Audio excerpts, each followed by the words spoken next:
जय हिंद प्यारे मित्रों। यूपीएससी प्रीलिम्स फैक्ट में आपका स्वागत है। आज मैं 3-4 टॉपिक को कवर करूंगा। पहले आइए उन्हें जान लेते हैं। पहला topic America Bharat artificial intelligence initiative, इसके बारे में जानेंगे। सेकेंड टॉपिक होगा रणथंभौर टाइगर रिजर्व कहाँ पर है, ये क्यों चर्चा में, इसके बारे में जानेंगे। और साथ साथ इससे संबंधित राजस्थान के अन्य कौन कौन से टाइगर रिजर्व वाणिज्य अभयारण्य उन्हें भी जानेंगे। फिर अगला टॉपिक होगा अंतर्राष्ट्रीय वन दिवस कब मनाया जाता है, कब से शुरू हुआ, कौन सा मंत्रालय या कौन सा डिपार्टमेंट इसे मनाता है, इसे जानेंगे। फिर ग्राम उज्ज्वला योजना ये क्यों चर्चा में है, इसे जानेंगे। फिर गौरैया दिवस कब मनाते हैं, इसे जानेंगे। आइए चलते हैं टॉपिक पर। लेकिन टॉपिक को जाने से पहले अपने प्रीवियस क्लास को रिवीजन करेंगे। कल मैंने क्या पढ़ा था, मतलब अगली क्लास को मैंने क्या पढ़ा था, रेड सैंडर्स पढ़ा था। रेड सैंडर्स नाम से मालूम पड़ा, सैंडर्स मीन्स क्या होता है, चंदन होता है। रेड मीन्स लाल, तो लाल चंदन, लाल चंदन को रक्त चंदन भी कहते हैं। इसका वैज्ञानिक नाम क्या था, पैरोकार्पस सेंटेलिनस था वैज्ञानिक नाम इसका, आपको याद कीजिए प्रीवियस किया था। और यह गैर सुगंधित, यानी चंदन को आपकी किस लिए प्रसिद्ध होता है, चंदन सुगंध के लिए प्रसिद्ध होता है, लेकिन इसमें सुगंध नहीं आती है, तो यह गैर सुगंधित होता है। और ये कहाँ पाया जाता है, आंध्र प्रदेश के 2 क्षेत्रों में। कहाँ पर, पालकोंडा में और शेषाचलम। पालकोंडा कहाँ, पहाड़ी के नाम है। पालकोंडा पहाड़ी और शेषाचलम पहाड़ी में पाया जाता है, सिर्फ भारत में केवल। और ये कैसा पौधा है, यह उष्णकटिबंधीय शुष्क पर्णपाती क्षेत्र में पाया जाने वाला पौधा है। नाम फिर याद कर लीजिए, उष्णकटिबंधीय शुष्क पर्णपाती क्षेत्र में पाया जाने वाला पौधा है यह। और ये पूरे विश्व में केवल भारत में पाया जाता है। और केवल भारत में कहाँ पाया जाता है, तिरुपति मंदिर के पास में एक जंगल है, मैंने आपको बताया था, याद कीजिए, शेषाचलम पहाड़ी और पालकोंडा पहाड़ी में पाया जाता है। और ये इसका IUCN स्टेटस मैंने क्या था, इंडेंजर्ड यानी संकटग्रस्त था। और साइट्स की परसिस्ट सेकंड में था। और ये किस लिए महत्वपूर्ण है, इसके औषधीय गुण के कारण महत्वपूर्ण है। और तमाम प्रकार के ब्यूटी प्रोडक्ट बनाए जाते हैं, उससे फर्नीचर बनाए जाते हैं। और कहा जाता है कि यह परमाणु ऊर्जा को अवशोषित करने में सक्षम है। तो आपको अगर प्रीवियस पूरा क्लास चाहिए तो आप अपने प्रीवियस जाइए, डिस्क्रिप्शन में लिंक मिल जाएगी, और चलिए प्लेलिस्ट में भी आपको वीडियो मिल जाएगी, जाइए देखिए उसको। आइए चलते हैं आज का टॉपिक पर। पहला टॉपिक क्या है, US India artificial intelligence initiative है। क्यों चर्चा में है, विज्ञान भारत और अमेरिका के बीच विज्ञान और प्रौद्योगिकी संबंध बढ़ाने के लिए यह कार्यक्रम शुरू किया गया। अब आइए इसे कुछ प्रमुख बिंदुओं पर विचार करते हैं। भारत अमेरिका के बीच यह जो पहले स्टार्ट की गई, कौन सी, America India artificial intelligence initiative. America US India artificial intelligence, यह किसकी पहल है, यह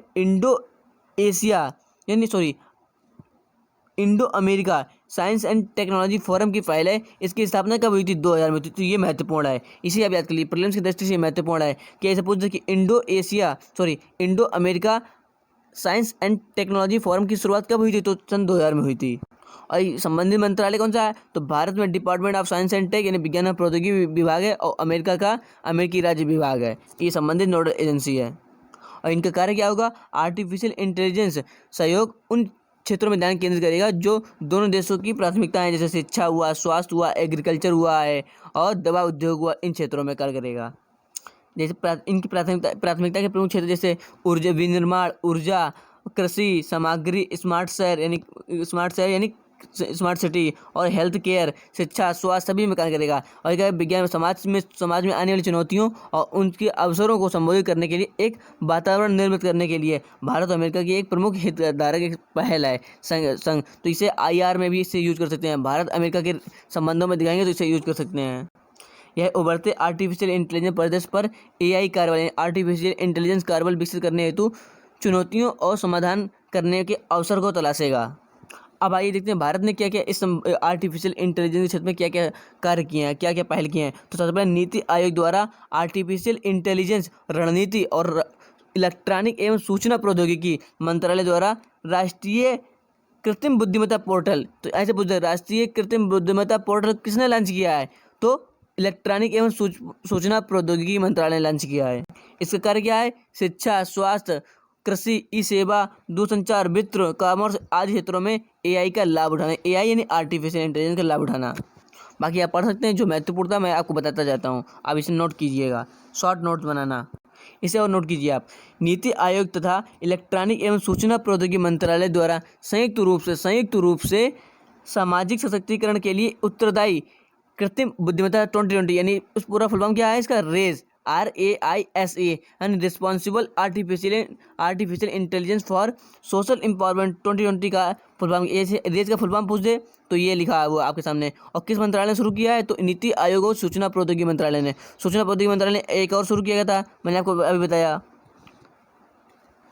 राष्ट्रीय कृत्रिम बुद्धिमत्ता पोर्टल, राष्ट्रीय कृत्रिम बुद्धिमत्ता पोर्टल यानी NAIP यानी national artificial intelligence portal NAIP। अब आइए देखते हैं क्या होता है आर्टिफिशियल इंटेलिजेंस यानी कृत्रिम बुद्धिमत्ता। यह उन कार्यों को करने वाली मशीनों का वर्णन करता है जिनके लिए पारंपरिक रूप से मानव बुद्धि की आवश्यकता होती है। जैसे किसी कार्य को करने के लिए मानव की आवश्यकता होती है, मानव की बुद्धि की आवश्यकता होती है, तो मानव ना करके किसी मशीन द्वारा करती है, तो मशीन द्वारा किया जाना, इसे क्या कहते हैं, आर्टिफिशियल इंटेलिजेंस, कृत्रिम रूप से विकसित की गई बुद्धिमत्ता आर्टिफिशियल इंटेलिजेंस। इसमें क्या क्या आते हैं, इसमें मशीन लर्निंग आता है, इसमें pattern recognition, big data, neural network, self algorithm आदि तकनीकें शामिल होती हैं। AI हार्डवेयर चलित रोबोट ऑटोमेशन से अलग है, यानी जो हार्डवेयर अलग है, जो हार्डवेयर से चलता है वो अलग है, और आर्टिफिशियल इंटेलिजेंस अलग है। यह मैनुअल कार्य को संचालित करने के बजाय उच्च मात्रा वाले कंप्यूटरीकृत कार्य को करने में मदद करता है, मजबूती प्रदान करता है। आइए अगला टॉपिक कौन सा है, रणथंभौर बाघ अभयारण्य। क्यों चर्चा में, यहाँ 6 बाघ लापता हो गए, इसका अर्थ ये चर्चा में है। और कहाँ पर है, तो आपको पता होगा राजस्थान में है। राजस्थान के अन्य सभी भी अभयारण्य को देखेंगे। सबसे पहले देखते हैं इसके कुछ प्रमुख बिंदु पर। तो राजस्थान के रणथंभौर बाघ अभयारण्य राजस्थान की कहाँ पर है, पूर्वी भाग में है। तो ये देख लेना, कहीं कहीं ये पूछ लेता है कि पूर्व में या पश्चिम में है, तो पूर्वी भाग में करौली और सवाई माधोपुर जिले में अमरावती। तो यार कितना महत्वपूर्ण है, पूर्वी भाग और अमरावती और विंध्य पर्वत की श्रृंखला के परिस्थिति यानी संगम परिस्थित है। आपको पता होगा अरावली पर्वत विश्व की सबसे प्राचीन पर्वत श्रेणी है, ये कहाँ पर, राजस्थान में है। तो अरावली पर्वत और विंध्य पर्वत के संगम पर स्थित है। तो पूर्वी भाग और संगम, अरावली और किसका, और विंध्य का संगम, इन्हें याद रखना, 3 चीज़ याद करना बस। इसमें इस रणथंभौर में रणथंभौर टाइगर अभयारण्य और राष्ट्रीय उद्यान, सवाई मानसिंह और केला देवी अभयारण्य भी स्थित है। बाकी आप पढ़ सकते हैं, जो महत्वपूर्ण था मैंने पढ़ दिया। इस किले का यानी रणथंभौर नाम यह किले से प्राप्त हुआ है, रणथंभौर किले से प्राप्त हुआ है ये अभयारण्य का नाम। इसका नाम इतिहास 1000 वर्षों से भी पुराना है। रणनीतिक रूप से यह 700 फीट ऊंची एक पहाड़ी के ऊपर स्थित है। माना जाता है कि यह 1944 ईस्वी में चौहान शासकों द्वारा बनाया गया था। तो याद रखना, चौहान शासकों द्वारा, ना कि राजपूत शासकों द्वारा, आप गड़बड़ कर जाएं।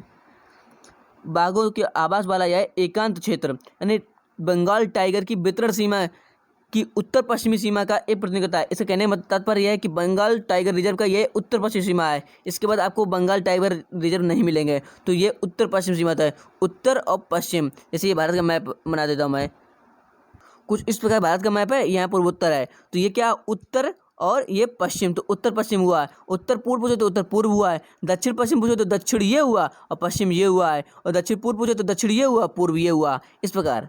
तो ये कहाँ पर है, उत्तर पश्चिम, यानी यहाँ राजस्थान पड़ता है। तो उत्तर पश्चिम सीमा किसका, बंगाल टाइगर रिजर्व की है। और यह प्रोजेक्ट टाइगर के प्रयासों का एक उत्कृष्ट उदाहरण। प्रोजेक्ट टाइगर की शुरुआत कब हुई थी, 1973 को हुई थी, नोट कीजिएगा। और प्रोजेक्ट एलिफेंट की शुरुआत 1992 में हुई थी, 1992 में हुई थी। जुलाई 2020 में जनगणना के परिणामों के अनुसार भारत में कुल 29 से लगभग 3000 बाघ हैं, जबकि अकेले 55 बाघ रणथंभौर में। तो देखिए आप कितना महत्वपूर्ण है। अब ऐसी कुछ विशेषता देख रहे हैं क्या है। रणथंभौर अभयारण्य में खंडित वन, नदी जलधाराएं और कृषि भूमि मौजूद है। केला देवी वन्यजीव अभयारण्य कुछ हिस्से और चंबल दुर्लभ निवास स्थानों और श्योपुर वन क्षेत्र के माध्यम से कुनोपालपुर लैंडस्केप से जुड़ा है। कुनोपालपुर लैंडस्केप कहाँ पर है, ये मध्य प्रदेश में है, मध्य प्रदेश से जुड़ा हुआ है। तो आप देखें ना, मध्य प्रदेश, उत्तर प्रदेश और राजस्थान के ट्राई जंक्शन पर क्या स्थित है, मैंने बता चुका हूँ, आप नोट की याद कीजिएगा। क्या, चंबल घाटी अभयारण्य है, चंबल घाटी अभयारण्य, चंबल, जो इन तीनों का यहाँ पर है, ट्राई जंक्शन पर है, क्योंकि इन चंबल नदी इन तीनों राज्यों से होकर गुजरती है। कौन सी, मध्य प्रदेश, उत्तर प्रदेश और राजस्थान। इस क्षेत्र में वनस्पति पठारों पर घास के मैदान और घने जंगल शामिल हैं। हाँ, यहाँ मुख्य रूप से यहाँ कौन सी वनस्पति पाई जाती है, ये नोट कीजिएगा आप, ऐसे क्वेश्चन पूछे जाते हैं। उष्णकटिबंधीय शुष्क पर्णपाती वन, तो यहाँ यूपीएससी केवल शुष्क पर्णपाती वन कर देगा तो गलत हो जाए, क्योंकि आप सोचेगा कि राजस्थान है, गर्म एरिया होता है, तो शुष्क पर्णपाती, हाँ सही होगा, नहीं, उष्णकटिबंधीय शुष्क पर्णपाती वन मौजूद हैं, इन्हें जिसमें पलाश की बहुलता है। पलाश क्या होता है, पलाश एक प्रकार का आग जैसा पौधा होता है, दिखने में लाल लाल कलर का होता है, बहुत खतरनाक होता है, उससे बहुत जल्द आग लग जाती है जंगलों में। यह पेड़ की प्रजाति यह पेड़ की वह प्रजाति है जो लंबे समय तक सूखा सहन करने में सक्षम है। इस कारण से इस पौधे को जंगल की आग, तो ऐसे पूछो जंगल की आग किसे कहते हैं, तो पलाश को जंगल की आग भी कहा जाता है। और यह कई फूलों और पौधों में से एक है। आइए अब राजस्थान के अन्य कौन कौन से वन्यजीव अभयारण्य देख लेते हैं। तो सरिस्का वन्यजीव राष्ट्रीय उद्यान कहाँ पर है, अलवर में है। मरुभूमि राष्ट्रीय उद्यान कहाँ पर है, जैसलमेर में, जिसे डेजर्ट नेशनल पार्क कहते हैं। ये याद रखना किस राज्य में है, अलवर में है, जैसलमेर में है और केवला देवघर पश्चिम बिहार। और राष्ट्रीय उद्यान कहाँ पर है, भरतपुर में है। सज्जनगढ़ वन्यजीव अभयारण्य कहाँ पर है, उदयपुर में है। और राष्ट्रीय चंबल अभयारण्य मैंने अभी आपको बताया कहाँ पर है, उत्तर प्रदेश, मध्य प्रदेश, राजस्थान के ट्राई जंक्शन पर स्थित है। यहीं पर चंबल नदी बहती है और चंबल घाटी परियोजना भी है, आप याद कीजिए। और यहाँ पर चंबल नदी पर ही घड़ियाल का घड़ियाल संरक्षण केंद्र है, कहाँ पर, चंबल नदी पर। अगला टॉपिक कौन सा है, अंतर्राष्ट्रीय वन दिवस कब मनाया जाता है, 21 मार्च को मनाया जाता है। और कब से मनाया जा रहा है, तो सन 2012 से मनाया जा रहा है। तो दो बातें नोट करना है, 21 मार्च को सन 2012 से अंतर्राष्ट्रीय वन दिवस मनाया जाता है। यह मनाने की घोषणा किसने की थी, तो संयुक्त राष्ट्र महासभा द्वारा की गई थी। इसका उद्देश्य क्या है कि वनों के महत्व और योगदान के बारे में विश्व समुदाय में जागरूकता फैलाना है। और इस दिवस अवसर पर ये सब लोग मिलकर क्या पर्यावरण के अध्ययन के लिए जागरूकता फैलाते हैं, यानी जागरूकता का कार्य करना है। और इस दिवस का आयोजन कौन करता है, तो सबसे पहले 2012 में हुआ था, 21 मार्च को हुआ था। और कौन आयोजन करता है, यूनाइटेड नेशन वन फोरम UNFF और संयुक्त राष्ट्र खाद्य एवं कृषि संगठन यानी United Nation food and agriculture organisation. तो बातें कितनी नोट करेंगे आप, 2012 से मनाया जा रहा है, 21 मार्च को मनाया जाता है। और कौन कौन मनाता है, UNFF और यूनाइटेड नेशन FAO यानी फूड एग्रीकल्चर ऑर्गेनाइजेशन मनाता है। इस वर्ष की थीम थी वन restoration a path to recovery and wellbeing. अगला क्या टॉपिक है, ग्राम उज्ज्वला योजना। केंद्रीय राज्य मंत्री R.K. सिंह ने एक वर्चुअल समारोह में ग्राम उज्ज्वला योजना की शुरुआत की है। इसमें क्या होगा, इसके पहले चरण में, यानी कई चरणों में लागू किया जाएगा। तो पहले चरण में क्या होगा, कंजर्वेशन एनर्जी सर्विसेज लिमिटेड द्वारा पुराने कार्यशील जो नहीं पीले पीले बल्ब आते हैं, पुराने कार्यशील ताप दीप्त बल्बों के माध्यम से प्रत्येक ग्रामीण परिवारों को केवल 10 रुपये में, तो हर ग्रामीण परिवार को केवल 10 रुपये में LED बल्ब दिए जाएंगे। योजना के तहत प्रत्येक परिवार को अधिकतम 5 बल्ब, हर परिवार को अधिकतम 5 बल्ब और प्रत्येक परिवार को दिया जाएगा 10 रुपये में। ग्राम उज्ज्वला कार्यक्रम का उद्देश्य क्या है, जलवायु परिवर्तन की दिशा में भारत के प्रयासों की चर्चा करना। और क्या करना है, इसके अनुमान के अनुसार भारत के सभी 30 करोड़ बल्बों को बदला जाए, 30 करोड़ बल्ब सक्रिय हैं, जिससे क्या होगा, 40,773 मिलियन किलोवाट की ऊर्जा बचत होगी प्रत्येक वर्ष, हर साल। इससे क्या होगा, कार्बन डाइऑक्साइड में कटौती आने की मदद मिलेगी। और ग्राम उज्ज्वला न केवल ऊर्जा दक्षता को बढ़ाकर जलवायु परिवर्तन के संकटों से लड़ने में भी मदद करेगी। और क्या करें, यह प्रायोगिक तौर पर पहले चरण में यह बिहार के आरा में और उत्तर प्रदेश के वाराणसी में और आंध्र प्रदेश के विजयवाड़ा में और महाराष्ट्र के नागपुर में और पश्चिमी गुजरात के गांव में 1.5 करोड़ बल्ब बदलित किए जाएंगे, यानी प्रारंभ में 1.5 करोड़। तो क्या इसका ग्राम उजाला यानी क्या LED बल्ब वितरित किए 10 रुपये में। अगला कार्यक्रम विश्व गौरैया दिवस कब मनाते हैं, 20 मार्च को मनाते हैं। 2021 को किया था।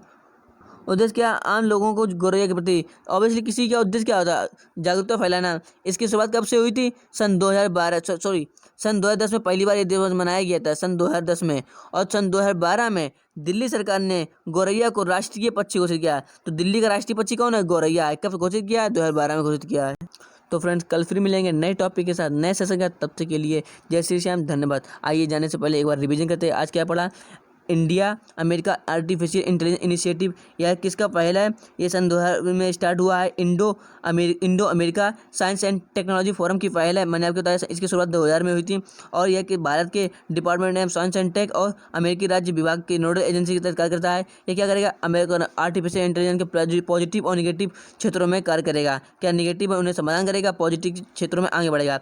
इससे संबंधित मैंने एक पोर्टल बताया था, क्या नाम पोर्टल था, राष्ट्रीय कृत्रिम बुद्धिमत्ता पोर्टल। किसका था, इलेक्ट्रॉनिक एवं सूचना प्रौद्योगिकी मंत्रालय का था। और रेस भी इलेक्ट्रॉनिक सूचना प्रौद्योगिकी मंत्रालय है और नीति आयोग की पहल थी। फिर रणथंभौर टाइगर रिजर्व, ये कहाँ पर है, पूर्वी भाग में स्थित है। और यहाँ पर कौन सी पर्वत श्रृंखला के संगम पर स्थित है, तो विंध्य और अरावली। यहाँ कौन सी वनस्पति पाई जाती है? तो उष्णकटिबंधीय शुष्क वनस्पति पाई जाती है। यहाँ कौन सा आग जंगल की आग किसे कहते हैं? तो पलाश, पलाश यहाँ पाया जाता है। और यह उत्तर पश्चिमा किसका है? बंगाल टाइगर रिजर्व का। और राजस्थान के मैंने अन्य कौन कौन से अभ्यारण्य की चर्चा की थी? जैसे सरिस्का अलवर में है, केवला भरतपुर में है, सज्जनगढ़ उदयपुर में है, चंबल ट्राई जंक्शन पर है। कौन ट्राई जंक्शन? आप कमेंट बॉक्स में बताएंगे।